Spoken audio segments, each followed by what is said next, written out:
moderator dari kelompok 5 dengan materi konsep kebutuhan kebersihan dan perawatan diri. Di sini juga terdapat teman-teman materi, yaitu Dinda Silvania dengan NIM 2205849, Mira Siti dengan NIM 2205418, Risma Tiara dengan NIM 2204211. Baik, tanpa berlama-lama lagi, untuk teman-teman materi saya persilahkan.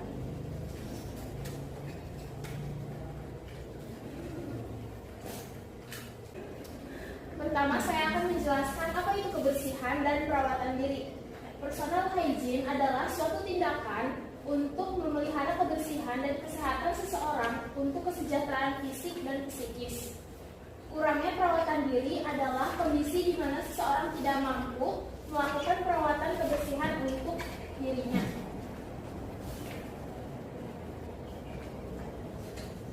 Selanjutnya yaitu jenis-jenis kebersihan dan perawatan diri. Yang pertama ada kebersihan diri. Kebersihan diri, cara perawatan diri manusia untuk memelihara kesehatan mereka disebut hygiene perorangan. Secara umum, kebersihan diri meliputi kemampuan membersihkan badan, memperoleh atau mendapatkan sumber air, mengatur suhu aliran mandi, dan mendapatkan perlengkapan mandi, pengeringan tubuh serta masuk dan pengeluaran mandi. Yang kedua, kesehatan gigi dan mulut. Mulut dan gigi juga perlu perawatan yang teratur seperti halnya bagian tubuh yang lain. Untuk pertumbuhan gigi yang sehat, maka diperlukan sayur-mayur yang cukup, mineral seperti zat kapur, makanan seperti buah-buahan yang mengandung vitamin A dan vitamin C. Gosok gigi merupakan upaya atau cara yang terbaik untuk perawatan gigi. Hindari kebiasaan menggigit benda-benda yang keras dan makan makanan yang dingin dan terlalu panas. Gigi yang sehat adalah gigi yang rapi, bersih, bercahaya, tidak berlubang, dan didukung oleh gusi yang kencang dan berwarna merah muda. Yang ketiga, kesehatan rambut dan kulit rambut. Rambut adalah bagian tubuh yang paling banyak mengandung minyak. Karena itu, kotoran, debu, asap mudah melekat pada rambut. Dengan demikian, maka pencucian rambut adalah suatu keharusan. Pencucian rambut dengan sampo dipandang cukup apabila dilakukan 2 kali dalam sehari. Tujuan klien membutuhkan perawatan rambut yang pertama, supaya terjaga kebersihannya. Yang kedua, rambut dan kulit terasa lebih sehat dan bersih. Yang ketiga, terasa lebih nyaman. Selanjutnya, yang keempat adalah kesehatan kulit. Kulit merupakan pelindung tubuh yang dibedakan menjadi 2 bagian, yaitu kulit bagian luar dan kulit ari. Mandi merupakan salah satu cara paling utama dalam perawatan kebersihan kulit. Mandi 2 kali sehari, yaitu pagi dan sore, supaya bersih dan tidak ada bercak-bercak merah. Yang kelima yaitu kesehatan telinga. Telinga merupakan panca indera yang memiliki fungsi untuk mendengar. Di samping itu, telinga juga berfungsi sebagai alat keseimbangan tubuh. Menjaga kesehatan telinga dapat dilakukan dengan pembersihan agar tetap bersih dan terhindar dari infeksi. Yang keenam yaitu kesehatan kuku. Kuku pada jari tangan atau pada jari kaki harus selalu dibersihkan, karena apabila kuku kotor, maka akan menjadi salah satu faktor yang menyebabkan penyakit kepada bagian tubuh yang lain. Yang terakhir yaitu perawatan mata.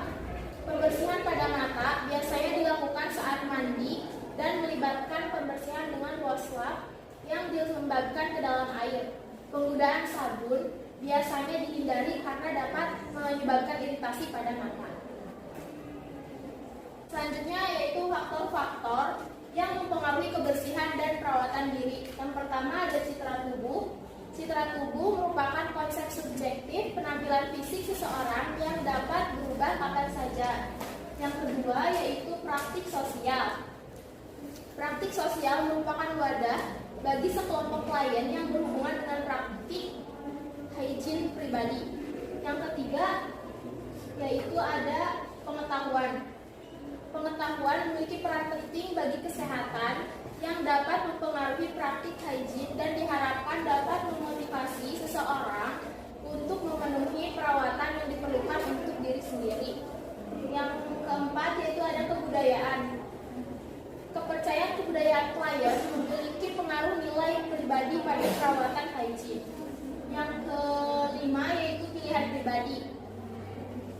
Pilihan pribadi merupakan sebuah kesadaran diri untuk melakukan perawatan diri.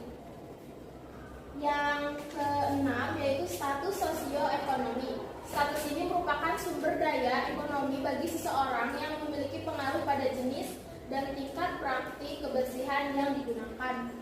Dan yang terakhir yaitu kondisi fisik.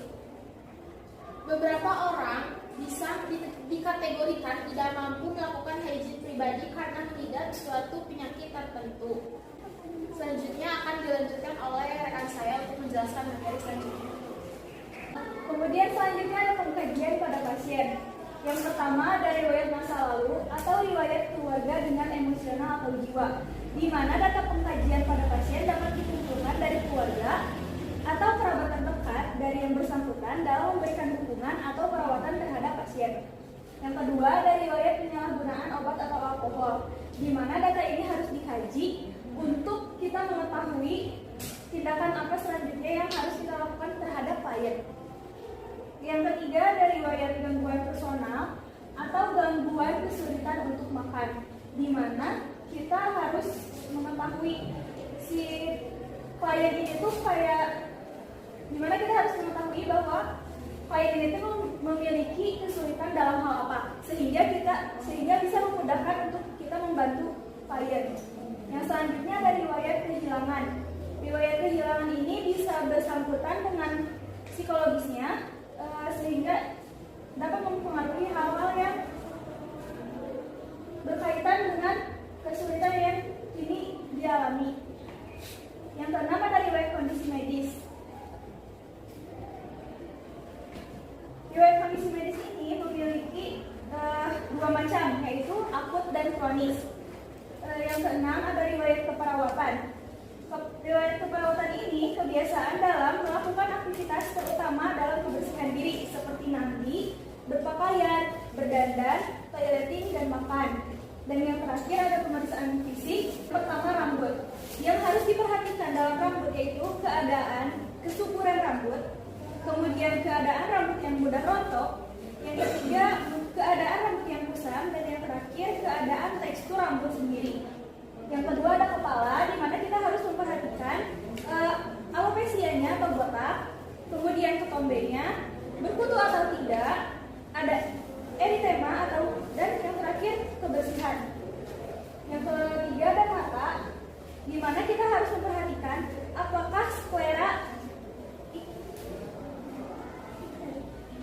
apakah adanya sklera icteri. Yang kedua apakah adanya konjungtiva pucat. Yang ketiga kebersihan mata, dan yang terakhir apakah gatal atau mata merah. Kemudian selanjutnya ada hidung, di mana kita harus memperhatikan adanya pilek, adakah alergi, adakah pendarahan, adakah perubahan penciuman, kemudian adakah kebersihan dalam hidung, kemudian bagaimana membran mukosa, dan yang terakhir adakah septum deviasi. Selanjutnya akan dilanjutkan oleh rekan saya. Yang kelima yaitu mulut, di mana mulut ini yang harus dikaji itu apa aja sih? Keadaan mukosa mulutnya, kelembapannya, adakah lesi atau tidak, dan juga tentu kebersihannya. Yang keenam yaitu gigi. Nah, di gigi itu yang harus dikaji yang pertama adalah adakah karang gigi atau tidak, adakah karies, adakah dan juga kelengkapan giginya.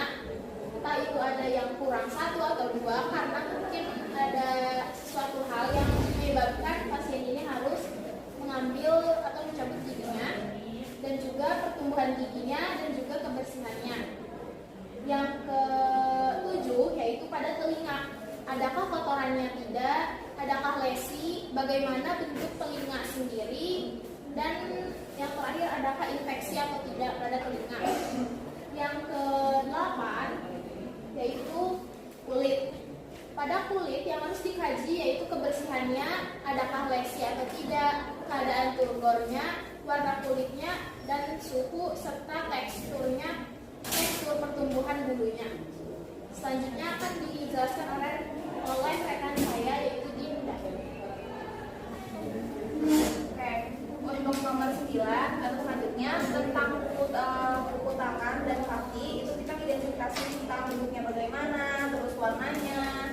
adakah lesi, sama pertumbuhannya itu normal atau enggak. Terus untuk genitalia kita tuh identifikasi kebersihannya, pertumbuhan rambut pubis, keadaan kulitnya, keadaan lubang uretra, keadaan skrotum, testis pada pria ya, dan juga cairan yang dikeluarkan. Terakhir, untuk tubuh secara umum kita juga identifikasi kebersihannya, normal atau enggak, sama keadaan kosong. Selanjutnya akan dilanjutkan oleh rekan saya. Jadi saya akan menjelaskan terkait diagnosa keperawatan. Jadi terdapat 3 jenis diagnosa keperawatan dalam gangguan perawatan atau personal hygiene. Seperti pertama tuh defisit perawatan diri. Jadi defisit perawatan diri itu kayak mandi, berpakaian, makan, BAB atau BAK dan berhias. Terus ada isolasi sosial, yaitu menarik diri dan harga diri rendah. Selanjutnya asuhan keperawatan itu fasenya ada intervensi, implementasi, sama evaluasi. Nah, ini lebih detailnya ya. Jadi perencanaan perawatan itu tujuan utamanya buat ngebikin pasien ini mampu memenuhi kebutuhan perawatan dirinya. Nah, kan perencanaan perawatan itu pasti banyak pertemuannya kan. Kayak misalnya pada pertemuan pertama itu tujuannya pasien dapat membina tujuan utamanya itu kita tuh harus membina hubungan dulu. Jadi pasien sama perawat itu udah saling percaya. Intervensinya tuh kayak gimana? Kayak bina hubungan saling percaya menggunakan prinsip komunikasi terapeutik. Kita kan udah tahu komunikasi terapeutik itu kayak gimana aja. Kayak contohnya menyapa pasien dengan ramah, terus memperkenalkan diri dengan sopan, kayak jelaskan apa tujuannya. Nah, selanjutnya untuk kayak pertemuan kedua itu tujuannya kita tuh harus membuat pasien mampu melakukan kebersihan diri secara mandiri. Kayak intervensinya itu melatih pasien cara-cara perawatan kebersihan diri. Kayak gimana sih? Kayak ngejelasin pentingnya menjaga kebersihan diri, terus ngejelasin alat-alat untuk menjaga kebersihan diri itu apa aja, sama menjelaskan juga cara-cara melakukan kebersihan diri itu kayak gimana. Nah, lanjut nih buat pertemuan ketiganya, kayak kita tuh membuat pasien udah mampu melakukan kegiatan berhias atau berdandan. Nah, intervensinya kayak gimana? Jadi kita tuh melatih pasien agar mampu berdandan atau berhias secara sendiri gitu loh. Kayak gimana sih contohnya? Kayak untuk pasien laki-laki nih ya, kayak kita tuh ngawasin mereka sampai mereka bisa berpakaian, menyisir rambut, menyukur rambut sendiri. Kalau buat perempuannya itu sama aja, cuman bedanya kalau laki-laki tadi kan mencukur rambut, kalau perempuan itu lebih ke berhias atau berdandan.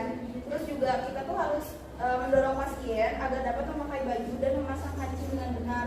Ya pokoknya kayak gitulah, berkaitan sama berhias dan berdandan. Terus lanjut lagi untuk yang keempat, kita tuh sampai pasien mampu melakukan makan dengan baik. Intervensinya kayak kita melatih pasien makan secara mandiri. Kayak gimana sih? Kayak ngejelasin cara mempersiapkan makanan, terus mengawasi kemampuan pasien untuk makan, apakah udah benar apa belum, terus juga menjelaskan cara merapikan peralatan makan ketika dia udah beres makan. Terus yang terakhir, ini tuh kita sampai pasien mampu melakukan kebutuhan toileting secara mandiri. Toileting itu kayak pasiennya tuh mampu melakukan buang air besar atau buang air kecil secara mandiri. Terus pasien mampu beranjak dari toilet, jadi kayak ke toilet sama beranjak dari toilet sendiri. Intervensinya kayak gimana? Jadi kita tuh membantu pasien untuk pergi ke toilet. Terus juga menjelaskan cara membersihkan diri atau personal hygiene setelah melakukan buang air besar atau buang air kecil. Dan juga kita juga ngejelasin cara membersihkan tempat buang air kecil tersebut. Oke, sekian. Materi selanjutnya akan dijelaskan oleh teman saya, Nia. Kemudian saya akan menjelaskan mengenai implementasi dan evaluasi pada konsep ini. Yang pertama, ada implementasi konseling, di mana implementasi ini bertujuan untuk meningkatkan kesadaran klien untuk melakukan perawatan terhadap dirinya sendiri tanpa paksaan dari siapapun. Evaluasi yang dapat dilakukan adalah ketika klien merasa tenang dan intervensi yang diberikan, klien dapat bersedia untuk melakukan hal tersebut. Kemudian ada self-care yang dapat dilakukan dengan cara perawatan diri dalam kehidupan sehari-hari. Hal paling dasar yang dapat dilakukan seperti mandi. Evaluasi dalam intervensi ini, ketika klien bisa melakukan hal-hal kecil tersebut dengan kesadaran dirinya sendiri. Dan yang terakhir ada terapi aktivitas yang dapat dilakukan dengan cara membantu klien untuk memilih kegiatan sesuai dengan kemampuan fisiknya. Dengan evaluasi, implementasi ini bisa diterapkan ketika pasien sanggup dan menyetujui jadwal kegiatan yang telah disepakati.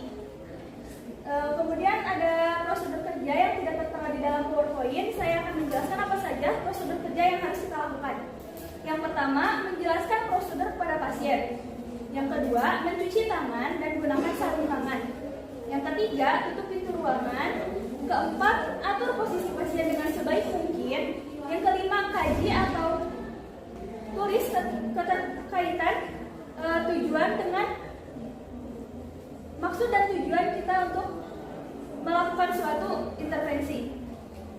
Kemudian ada cuci kulit sekitar luka dengan air hangat atau sabun cuci secara menyeluruh dengan air. Kemudian keringkan kulit dengan menyeluruh secara perlahan. Kemudian bersihkan luka secara menyeluruh dengan cairan normal atau larutan pembersih. Selanjutnya ada setelah selesai berikan obat atau agen topikal, di mana agen topikal ini bisa berupa krim atau obat busa atau lain sebagainya.